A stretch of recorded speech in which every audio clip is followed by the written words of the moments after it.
Hello friends, welcome to my science grow MCQ channel. तो आज मैं आपको बता दूं कि जो भी मैं क्वेश्चंस करवा रही हूं, ये सारे ही क्वेश्चंस जो हैं वो 10th बोर्ड के लिए एंड जो भी लोग गवर्नमेंट जॉब का प्रिपरेशन कर रहे हैं उनके लिए बहुत ही ज़्यादा इंपॉर्टेंट है, क्योंकि ये सारे ही क्वेश्चंस एनसीईआरटी के एक एक लाइन से लिए गए हैं। और जितने भी कॉम्पिटिटिव एग्ज़ाम्स होते हैं या फिर बोर्ड एग्ज़ाम्स होते हैं तो उसमें क्वेश्चंस एनसीईआरटी के एक एक लाइन से ही आता है। तो चलिए स्टार्ट करते हैं। क्वेश्चन नंबर 1 है, metal and quartz are good conductor और bad conductor of electricity, give reason in 2 line. तो मेटल और क्वार्ट्ज जो है वो गुड कंडक्टर है या बैड कंडक्टर है इलेक्ट्रिसिटी का। तो मेटल्स जो है वो गुड है एंड क्वार्ट्ज जो है वो बैड है, तो हमारा ऑप्शन नंबर सी सही होगा। एक्सप्लेनेशन में देखिए, metal is a good conductor of electricity. Metal good conductor of electricity होता है क्योंकि इसके पास फ्री इलेक्ट्रॉन्स होते हैं जो कि इलेक्ट्रिक करंट को ईज़िली फ्लो करने में हेल्प करता है। जबकि क्वार्ट्ज जो है वो बैड कंडक्टर होता है क्योंकि इसके पास फ्री इलेक्ट्रॉन्स यानी फ्री मूविंग चार्ज्ड पार्टिकल्स नहीं होते हैं जिससे कि इलेक्ट्रिसिटी कंडक्ट कर सके। That is it is an insulator, ये एक इंसुलेटर की तरह होता है and doesn't have free electrons or ions to carry electric current.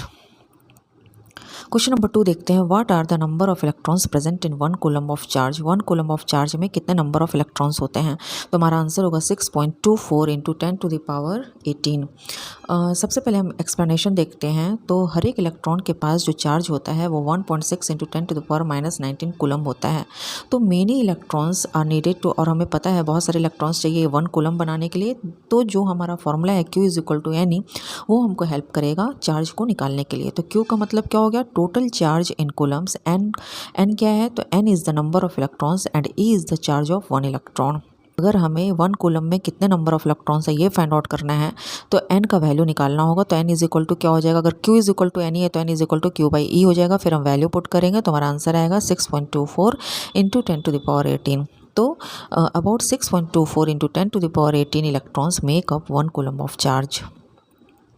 Question number 3 देखिए, when a constant current passes through a conductor the electrons drift with a small average speed. जब हम किसी भी कंडक्टर में कांस्टेंटली करंट पास करते हैं तो उसमें इलेक्ट्रॉन क्या होता है? वो थोड़ा सा ड्रिफ्ट करता है, तो उसमें स्पीड भी आएगा। स्मॉल एवरेज स्पीड होता है तो उस स्पीड को हम क्या बोलते हैं? चूँकि इलेक्ट्रॉन्स ड्रिफ्ट करता है तो उस स्पीड को हम ड्रिफ्ट वेलोसिटी और एक्सल ड्रिफ्ट वेलोसिटी कहते हैं। ठीक है, क्योंकि ये होता क्यों है? एक्सप्लेनेशन में देखिए ये वेलोसिटी आता कैसे है। तो इलेक्ट्रॉन्स जो है वो स्लोली मूव करता है in response to the electric field despite the current appearing instant. Question number 4 देखिए, a rheostat is used in an electric circuit to dash. Rheostat जो है वो इलेक्ट्रिक सर्किट में क्यों यूज़ किया जाता है? तो हमारा आंसर होगा to control the flow of current. ठीक है, एक्सप्लेनेशन देखिए, इट वर्क्स यानी rheostat works by adjusting resistance. अगर किसी चीज़ को हम कंट्रोल कर रहे हैं कि वो चीज़ ना हो तो वहाँ रेजिस्टेंस अप्लाई हो रहा है। ठीक है, तो वहाँ पर रेजिस्टेंस को ये एडजस्ट कर रहा है। It works by adjusting resistance which increases और decreases the current as needed.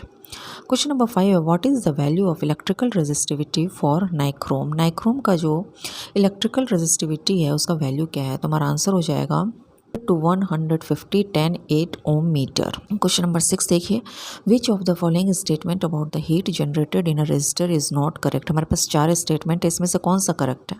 तो हम देखेंगे कि इसमें से कोई भी करेक्ट नहीं है। एक्सप्लेनेशन में देखिए, जूल्स लॉ ऑफ हीटिंग, जो जूल्स लॉ ऑफ हीटिंग है वो क्या स्टेट करता है? वो क्या बताता है? वो ये बताता है कि रजिस्टर में जो हीट जनरेट होता है वो 3 फैक्टर्स पर डिपेंड करता है। सबसे पहला, ये डायरेक्टली प्रोपोर्शनल है स्क्वायर ऑफ द करंट के स्क्वायर के डायरेक्टली प्रोपोर्शनल है अगर रेजिस्टेंस को कांस्टेंट रखा जाए।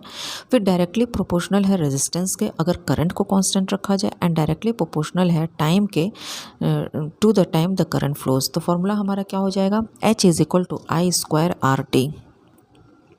क्वेश्चन नंबर 7 देखिए, electrons get consumed while flowing through an electric circuit. Electric circuit में इलेक्ट्रॉन जो है वो कंज्यूम होता है। जब वो फ्लो करता है इलेक्ट्रिक सर्किट के थ्रू तो इलेक्ट्रॉन कंज्यूम होता है।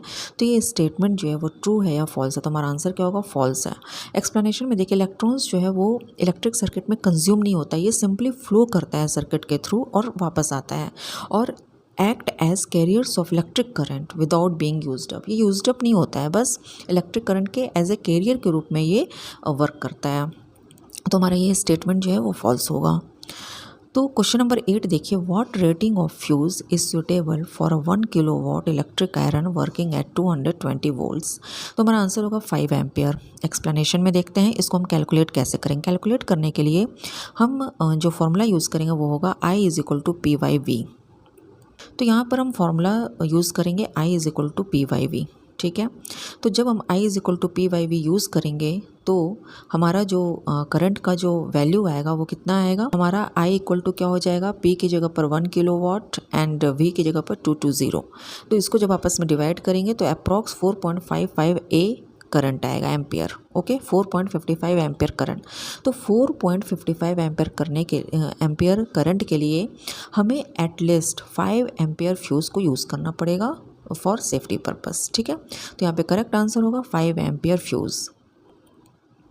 क्वेश्चन नंबर 9 है, what is the temperature at which tungsten melts. किस टेम्परेचर पे टंगस्टन जो है वो मेल्ट हो जाता है। तो हमारा आंसर होगा 3380 डिग्री सेल्सियस। टंगस्टन जो है वो उसको हम किस लिए जानते हैं, तो टंगस्टन जो है उसका काफ़ी अच्छा स्ट्रेंथ होता है, उसकी ड्यूरेबिलिटी बहुत अच्छी होती है, टिकाऊ होता है और उसका हाईएस्ट मेल्टिंग पॉइंट होता है। जितने भी हम एलिमेंट्स को जानते हैं उनमें से सबसे ज़्यादा हाईएस्ट मेल्टिंग पॉइंट टंगस्टन का होता है, ठीक है, अराउंड 3380 डिग्री सेल्सियस।